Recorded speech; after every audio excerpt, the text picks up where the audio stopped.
bonjour. Donc on va croiser un peu nos regards sur le sujet des rançons logicielles et tout ce qui va être demande de rançon, tentative d'extorsion liée à la sécurité informatique, donc tentative d'extorsion sur le risque informatique. Le premier point en introduction qu'on veut faire là-dessus, c'est clairement en regardant un peu ce qui s'est passé soit sur l'année 2017, enfin principalement sur l'année 2017, il y a aujourd'hui deux grands types d'attaques ou de tentatives d'extorsion de fonds.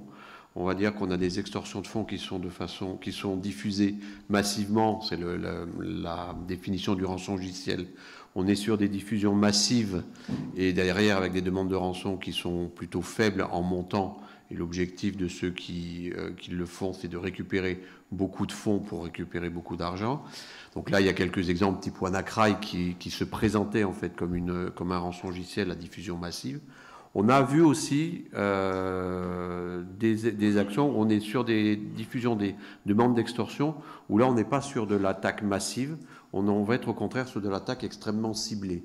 C'est-à-dire que vous allez avoir une demande de rançon qui va être pointée sur une entreprise, en général à ce moment-là, c'est des entreprises les cibles, c'est sur une entreprise en particulier, et là on est sur des niveaux de rançon beaucoup plus élevés. Donc tout le monde avait entendu parler de celle d'Uber où on était à quelques 100 000 euros. Une autre en dessous, alors là, ça va être peut-être l'exception de tout le panorama. Elle n'est pas publique. En tout état de cause, la rançon s'élevait à 1 million d'euros. Donc on est sur des montants qui sont beaucoup plus conséquents. Pour analyser les rançons, qu'est-ce qu'il faut faire quand on reçoit une demande de rançon?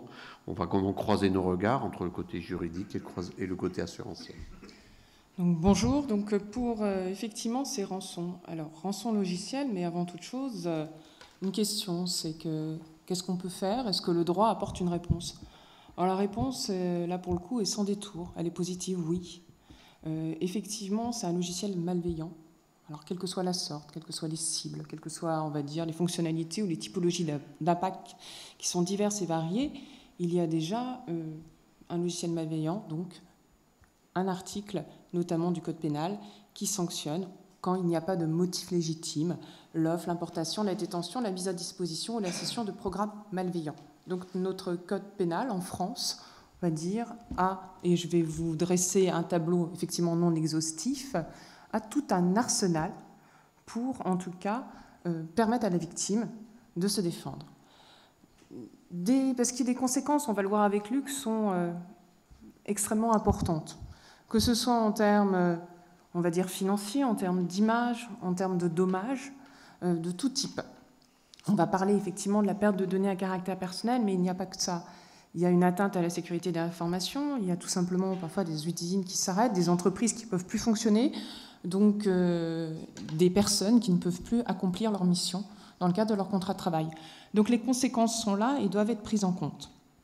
Alors, je disais, l'arsenal du droit est connu. Et il y a une maîtrise, quand même, de certains de ces délits. Parce qu'avant toute chose, on est sur de l'extorsion. L'extorsion de fonds. Alors, vous avez la définition, effectivement, sur la diapo. Alors, il y a de la menace. La menace peut être diffuse. Il y a effectivement une renonciation, un engagement suivant. Encore une fois, on a vu, dans le cadre des présentations précédentes, que les attaques pouvaient être diverses et variées de ces rançons. Mais la révélation d'un secret. Donc, quelle que soit, on va dire, la finalité, le dispositif délictuel dans notre code est extrêmement large.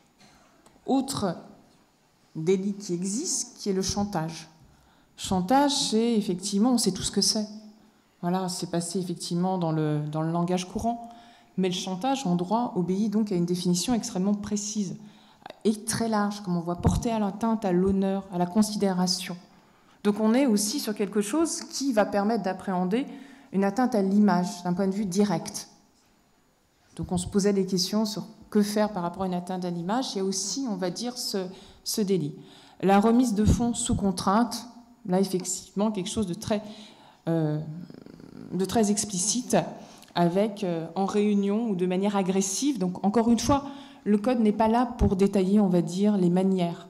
Va poser effectivement les principes, va poser effectivement le champ d'application du délit, mais tout type de comportement va pouvoir être appréhendé.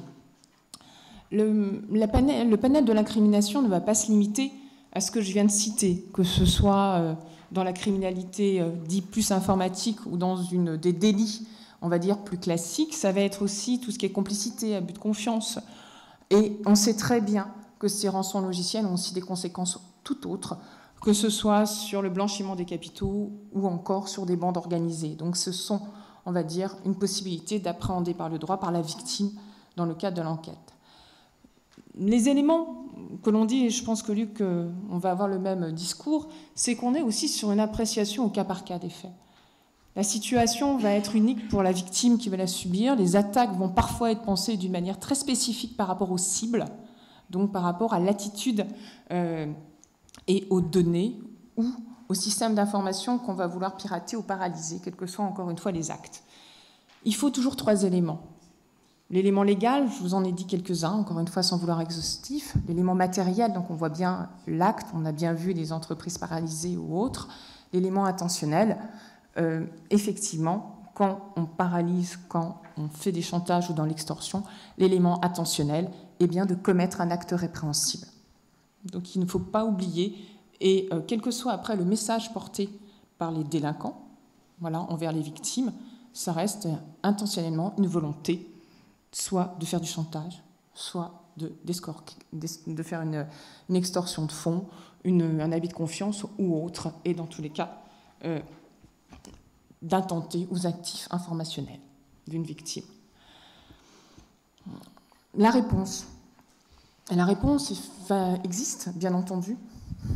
Ça va être le dépôt de plainte. Alors, différent, est-ce qu'on dépôt de plainte auprès des agences ou des services spécialisés? Effectivement, plainte avec une constitution partie civile.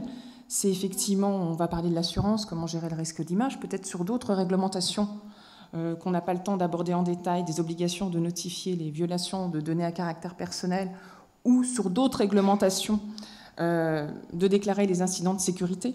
Voilà, donc il ne faut pas oublier ce cadre, on va dire, global d'une réponse.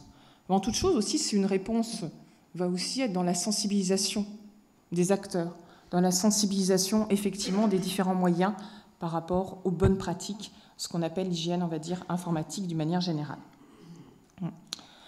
Je passe la parole effectivement à Luc. Donc, maintenant, on va parler du point de vue de l'assurance, et puisqu'on a eu une réponse au niveau du point de vue du droit, qui était la question de début, c'est est-ce qu'il faut payer ou est-ce qu'il ne faut pas payer. Donc le droit nous a apporté son éclairage en nous disant qu'il y avait différents points de vue, qu'il y avait des codes et des lois, et en fait on ne sait toujours pas s'il faut payer ou pas payer. Mais ce qui est certain, c'est que, je vais mettre un peu les pieds dans le plat, moi non plus je ne sais pas s'il faut payer ou pas payer. Ce qui est certain, c'est que dans la présentation de Garance, il y avait des points qui étaient intéressants, parce qu'on voit que pour qu'un acte soit pénalement répréhensible, il faut qu'il y ait l'intention de commettre un délit. Donc quelqu'un qui va payer une rançon, il n'a pas l'intention de commettre un délit déjà. Donc ça met un peu de côté certains, parce qu'il y a un grand débat aujourd'hui sur la rançon, de savoir si en fait on a le droit de payer. Est-ce que c'est légal de payer une rançon, est-ce que c'est pas légal? Il n'y a pas de texte de loi qui dit si c'est légal ou si c'est pas légal. Il y a des interprétations. Donc après on peut interpréter ça dans un sens ou dans l'autre. Tout état de cause, c'est pas clair. Ce qui est rassurant, c'est qu'en général quelqu'un qui paye une rançon, il n'a pas l'intention de commettre un délit. Donc ça c'est un gros point qui est très intéressant. Au niveau assurance, est-ce que le rançongiciel est assuré? Alors bien sûr pas le logiciel qui va demain faire l'extorsion. Je ne pense pas que l'émetteur du logiciel ait eu besoin d'une bonne RC Pro. Il a de bons résultats en général. Donc par contre, ce qui est certain, c'est que si une entreprise subit une attaque par rançongiciel, l'assurance cyber va fonctionner, c'est-à-dire qu'elle va pouvoir prendre en compte l'ensemble des impacts financiers qu'il va subir. Donc déjà, quand il va falloir réagir pour gérer la crise, comprendre, éventuellement communiquer, lorsqu'il va falloir investiguer pour pouvoir voir si on peut démonter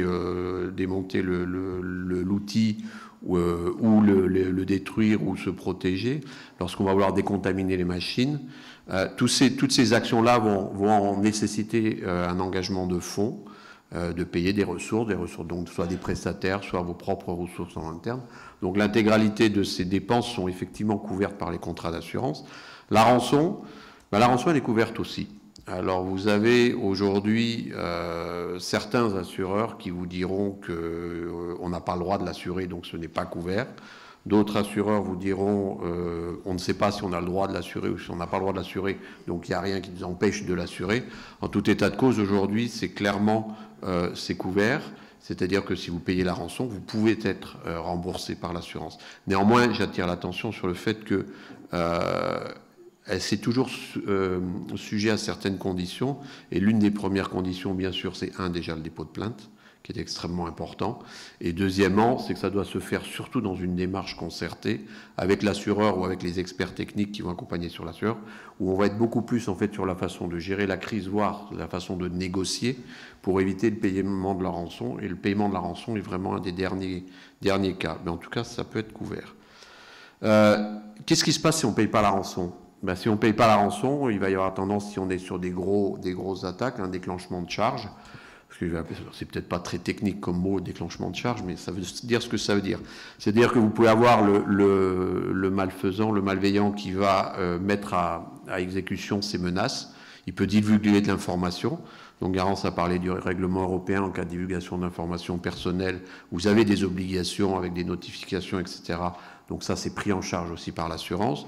Tout ce que vous allez être obligé d'engager comme dépenses pour reconstituer votre image, ça va être pris en charge par l'assurance. Si vous avez des tiers, par exemple, une personne dont les données ont été divulguées qui viennent réclamer contre vous, l'assurance pourra aussi fonctionner pour couvrir et vos frais de défense et les dommages et intérêts éventuellement auxquels vous pouvez être exposé.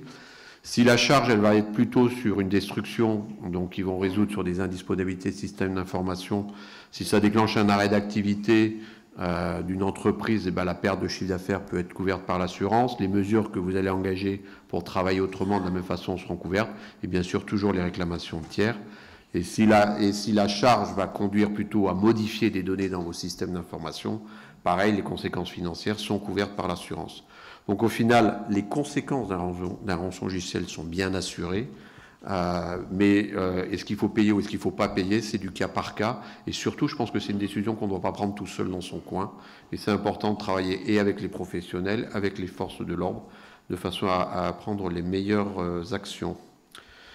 Donc pour résumer, effectivement, tout ce qui va être baisse d'activité rentre dans la garantie. On va aller trop vite en fait, on va laisser du temps pour nos suivants. Les augmentations de dépenses et effectivement l'ensemble des réclamations de tiers rentrent dans le spectre de l'assurance. Peut-être juste en complément par rapport à ce que vient de dire Luc, il ne faut pas oublier qu'avant toute chose aussi, une assurance, c'est un contrat, c'est des garanties que vous allez souscrire avec des montants ou autres. Donc effectivement, ces contrats vont devoir être lus, questionnés, voilà, les courtiers ou autres, bien entendu. Voilà, des choses effectivement pour voir aussi quelles sont les conditions de l'aléa, quelles sont les conditions de la réalisation. Effectivement des différents événements. Après, ça va être un peu plus loin dans le panorama, mais il ne faut pas oublier qu'il y a aussi, on va dire, l'Agence nationale de sécurité des systèmes d'information. Il y a effectivement tout le travail qui est fait par les équipes aussi de Jérôme Notin, qui peuvent être aussi des aides et des indices. Après, le fait d'avoir une protection à un dépôt de plainte est, pour moi, là-dessus, une évidence. Voilà. C'est très important. Nous passons de nouveau la parole à Jérôme.